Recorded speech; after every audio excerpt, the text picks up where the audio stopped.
and good afternoon. This is Michael Canet with iTernal Networks. This is our Friday live stream where we discuss the Russia-Ukraine cyber conflict and your cyber safety. We've been doing this for the last month and a half or so and talking about different things. We always follow the same format, so I'm gonna stick with that. I'm gonna spend a few minutes talking about the latest news in the cyber space for the Russia-Ukraine conflict, some of the stuff that we're hearing about in the news and other places. I'll spend a couple minutes talking about a tip or something that you can do to protect your small business in cybersecurity, and then we'll open it up to questions if anybody has any questions posted. So with that being said, thank you for taking the time out of your day to watch and listen to this. For those of you that are maybe not watching live, they're coming back and watching it later, thank you for taking the time out of your day as well. Hopefully we are able to present some information that is helpful and useful to you. So that being said, let's talk about some of the news items here. So last week I talked about Department of Justice announced that they had partnered up with the FBI and other organizations to take down a botnet network that was affiliated with Russia, with their cyber organization within the Russian intelligence division. And so related to that, the NSA, so General Paul, let me make sure I'm getting this name right, General Paul Nakasone, he's the U.S. Cyber Command Chief and Director of the NSA.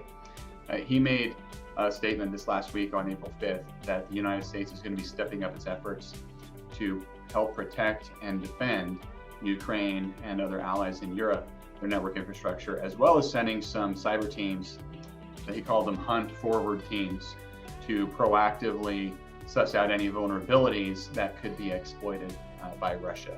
And this is essentially an extension of what I talked about briefly last week, that the FBI and other organizations went in and searched for these vulnerabilities that were actively being exploited and had this botnet installed, and then went in and removed those and essentially disabled the ability for Russia to utilize that botnet network.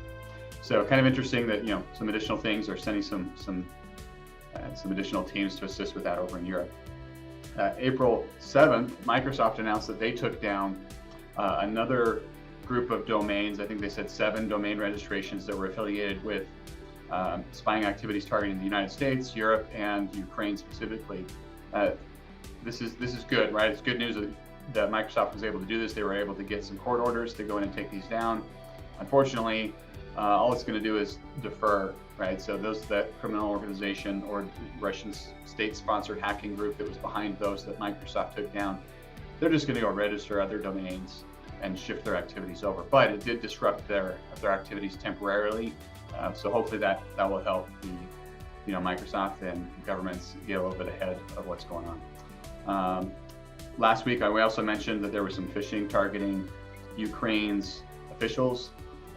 So Ukraine, their SSS-CIP this last week on April 8th issued another warning that they're still seeing additional phishing campaigns targeting their officials, specifically saying that they have information regarding Russian war crimes, right? So once again, this is the Russian government pretending to be somebody sending official information about these Russian war crimes to Ukrainian government officials in an attempt to lure them into clicking or acting on those emails and infecting their systems. So hopefully Ukraine's officials are being very proactive and aware of this and can minimize any exposure through that. One other thing that was interesting, the Associated Press reported that Russia has been confiscating phones and deleting content on them of any refugees that are fleeing the conflict into Russian territory. So you can read into that what you want, but Russia does not want some information from those phones apparently leaking out or being shared. So kind of interesting, not really cyber security related, but kind of an interesting tidbit from the news related to that. So my tip for the week, right? This is a little bit more complicated than some of the stuff we talked about before. So I've kind of saved it till later. But one of the big things that we've been talking about with a lot of the early on attacks and ongoing attacks from Russia against Ukraine are DOS, or denial of service attacks. And I've talked previously a little bit about what those are. In a sense, they're swarming or overwhelming that device or that network with traffic, which then overloads it and takes it offline and makes it unusable. So how do you protect yourself against denial of service, right? Is this something that you just flip a switch? Well, the answer is it depends. If you don't have a business class firewall that has denial of service or DDoS attack protection built into it, there's absolutely nothing that you can do other than go out and buy a device that is going to properly protect your business's network. We highly recommend Sophos. There are other providers out there as well that contain this service. Essentially what it does is when you turn that service on, you have to set thresholds, you have to know what you're doing. I would highly recommend working with a certified professional in helping to implement that. But you have to set the thresholds for what amount of traffic do I want to discard, right? So if it's the protocol, ICMP protocol, if I see more than 300 packets coming in from the same remote device within this period of time, what do I want to do? Do I want to accept it and potentially overwhelm the system, or do I want to just ignore it, discard it? And so you have to build out these denial of service policies on your firewall to assist with that. Now, if you have websites and other things hosted in the cloud, there are also things that you can do to protect those servers and sites from denial of service attacks as well. And that's typically done through the use of third-party vendors such as Cloudflare. Cloudflare is a security provider they do web application firewalls and SSL certificates and all kinds of stuff related to websites and web apps and network traffic on the internet. And one of the features that they have built in is denial of service protection. So you can sign up for a free Cloudflare account. You can move your DNS records over there. You can route your traffic through there, where it will cache the data from your web servers and other things in an attempt to speed it up. But it also acts as a middle player, right?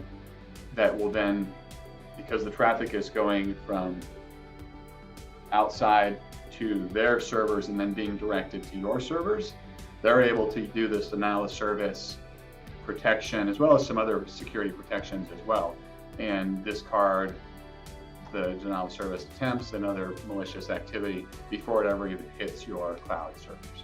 So that's another thing that can be done to implement. And once again, they do have a free version, they have paid for versions with additional features, but I would highly recommend working with a professional who understands their services and getting that implemented for your sites.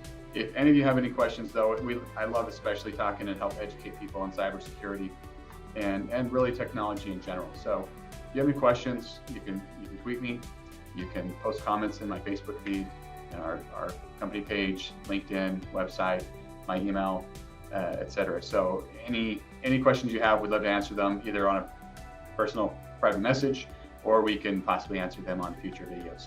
So I also wanted to point out this will be our last live stream of this format. We're going to continue doing weekly live streams on Friday afternoon. Next week we're going to mix it up a little bit. We're going to, rather than talking about Russia, Ukraine, I feel like it's kind of gotten to the point where it's more of the same, right? The same attacks are happening, the same type of things are happening. We're going to shift it and talk a little bit more about some other tips and tricks and things to help you and your small business with your technology. Focus a little bit more here at home. So hopefully we can catch you next week on our live stream.